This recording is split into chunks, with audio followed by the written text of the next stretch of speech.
Muy buenos días, yo soy Alexandra Verdugo Gurrola del grupo 32 y hoy en Derecho Procesal Civil vengo a exponer sobre lo que es la ejecución forzosa, lo que es el embargo y lo que es el remate de bienes, donde primeramente la ejecución forzosa en base al ámbito civil nos dice que es aquella imposición forzosa a la parte ejecutada del cumplimiento, al condenado, como quien dice, de las obligaciones a las que éste fue condenado o bien a aquellas que tengan por objeto el título no judicial, esto cuando no cumple voluntariamente. Una vez que la sentencia caso ejecutoria se debe proceder a su ejecución y como sabemos las resoluciones causan ejecutoria por dos motivos. En base al artículo 418 nos dice que es por ministerio de ley y el 419 que es por declaración judicial. Como mencioné, las sentencias, una vez que causan ejecutorias, se debe proceder a su ejecución.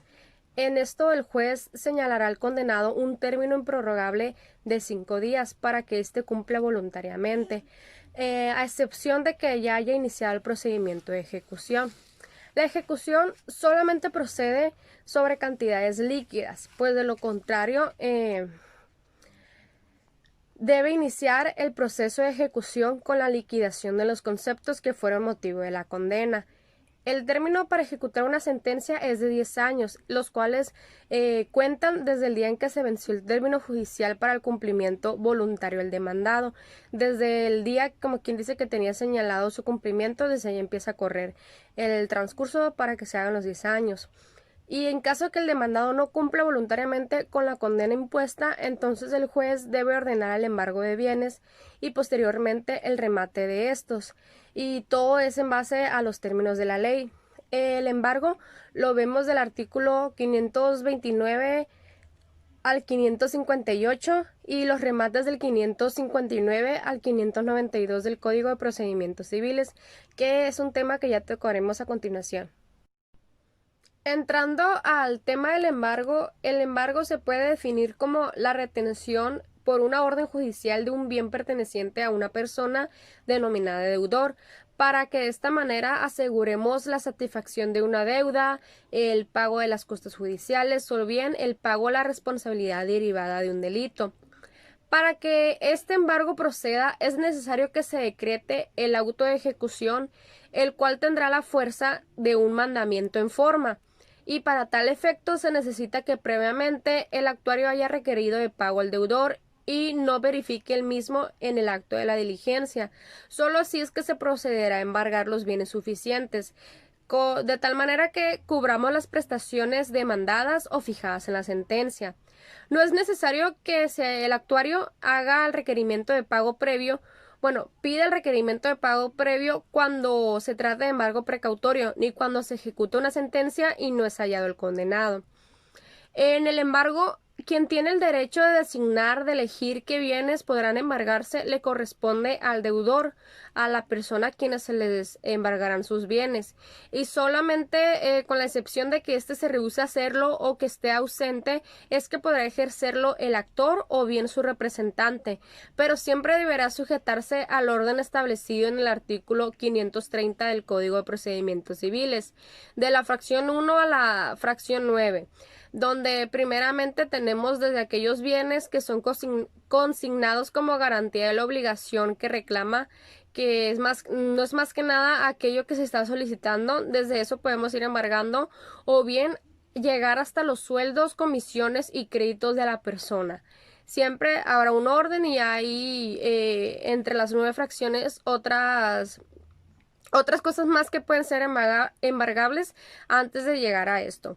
También es importante establecer que no es posible ni factible embargar los bienes que se señalan en el artículo 538 del Código de Procedimientos Civiles, esto en sus 16 fracciones, que van desde aquellos que constituyen el patrimonio de la familia, como hasta aquellos que son los ejidos de los pueblos, las parcelas individuales y todo eso, y sobre todo aquellos en los que aquellos bienes que así lo prevenga la ley. Cuando embarguemos un bien inmueble, debemos de mencionar las características para su identificación, su descripción y también solicitar que se corra nota al registro público de la propiedad, tanto en la inscripción o el folio asignado para tal efecto. Debemos contar con un duplicado de copias certificadas de esta diligencia de embargo, puesto que uno de estas copias se registrará ante la oficina registral y el otro se deberá de anexar en autos. Cuando embarguemos bienes muebles, se debe de escribir en la diligencia de embargo el bien inmueble y también se debe designar a un depositario judicial para que posteriormente se le pueda requerirle al depositario para la entrega de los bienes. Entrando al tema del remate, este se define como la venta judicial que conforme a la ley debe de hacerse en subasta o en almoneda pública, y la cual debe llevarse a cabo en el juzgado ante el juez competente para tal ejecución. Y no debe proceder embargo de mueble sin que previamente exista un certificado de libertad o de gravamen expedido, esto por el registro público de la propiedad de los últimos 10 años. Esto más que nada para efecto de que en caso de que aparezcan más acreedores, estos puedan ser citados a la audiencia de remate.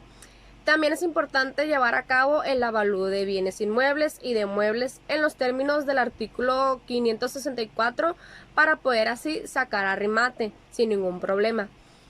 Una vez que ya son valorizados los bienes, se debe llevar a cabo lo previsto por el artículo 565 del Código de Procedimientos Civiles, donde nos dice que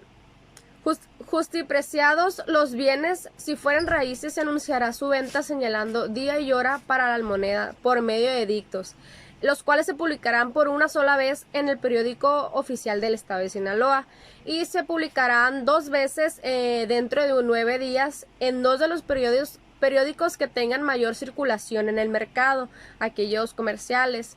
Una vez que es llevado a cabo el remate, se debe de aprobar el mismo para que surta los efectos que le corresponden a este. Es importante conocer sobre qué es necesario para poder formar parte de una subasta pública, que es más que nada qué deben presentar aquellos postores para poder formar parte de, que no es más que nada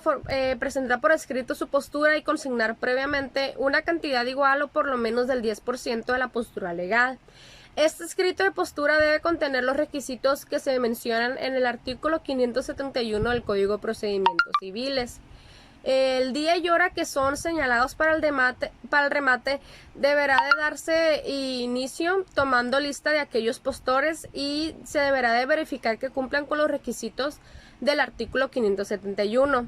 Después de esto ya se declarará que procederá el remate y ya no se aceptarán más postores. Es entonces cuando se hará la lectura de las posturas en voz alta para que aquellos postores presentes puedan mejorarlos. Esto también se le es reconocido como puja.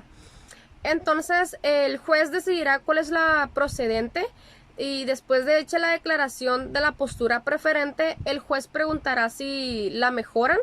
algunos de los postores presentes y de ser así pues gozarán de un término de 5 minutos para tal efecto y así sucesivamente hasta que no se mejore la última puja.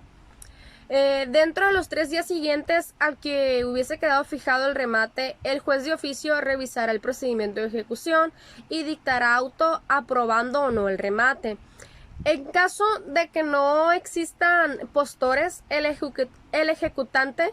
puede solicitar en el acto de diligencia o dentro de los 3 días siguientes que signan a su celebración la adjudicación de los bienes por las 2/3 partes del precio que sirvió para el remate, o bien su subasta con rebaja del 10% del valor, hasta así poder lograr solicitar la adjudicación correspondiente. Y así será sucesivamente, se le irá descontando en cada una el 10% hasta poder obtenerla.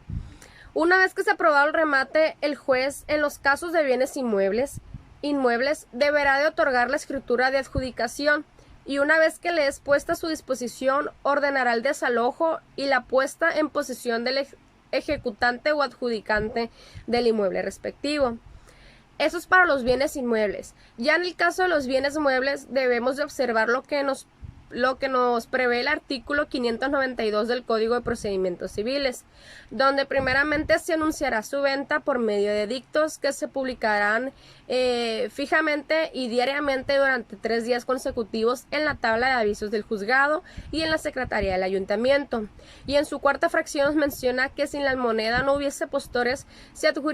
adjudicarán al actor por el importe de la postura legal,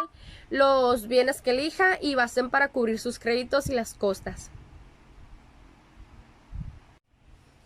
Ya entendido esto, pues podemos relacionar lo que tiene en relación la ejecución forzosa con lo que es el remate, bueno, el embargo y el remate, puesto que cuando la persona no quiera ejercer voluntariamente, se deberá de proceder a la ejecución forzosa para que el condenado cumpla con su obligación, aquella que se dictó desde un principio. Y a veces pues cuando no tiene la manera de cubrir o de poder asegurar la prestación o bien las costas judiciales, es entonces cuando se procederá del embargo de bienes, siempre y cuando sean los necesarios para cubrir estas costas, y será el remate en caso de que no lo cumpla y pues ocupe cumplir más que nada en esas obligaciones que son de dar o de pagar ciertos gastos. Se deberá dar el remate de estos para poder así sacar y poder cumplir con esa parte. Es importante también no olvidar que pues el embargo le corresponde señalar esos bienes muebles o inmuebles al demandado, escogerlos, y ya como mencionamos, en caso de que no se encuentre o se rehúse a hacerlo, será el actor quien escoja esos bienes muebles o inmuebles que se vendrán a embargar, lo cual es una parte importante que igual considero es bueno para el demandado, puesto que muchas veces no es por su persona que no tiene para cubrir esos costos, y es bueno que se le permita a él escoger qué bienes serán embargables en caso de que en un futuro los pueda perder y tenga que llegar al uso del remate. Entonces es importante porque eso ya no se verá como un abuso, pues porque es la misma persona la que lo señala, a excepción de que se rehúse, pues ya ni modo, le quedará al actor seleccionar aquellos bienes y pues ya el demandado no podrá hacer nada contra esto. Y pues de mi parte es todo, espero haya quedado el tema y nos vemos en la siguiente exposición.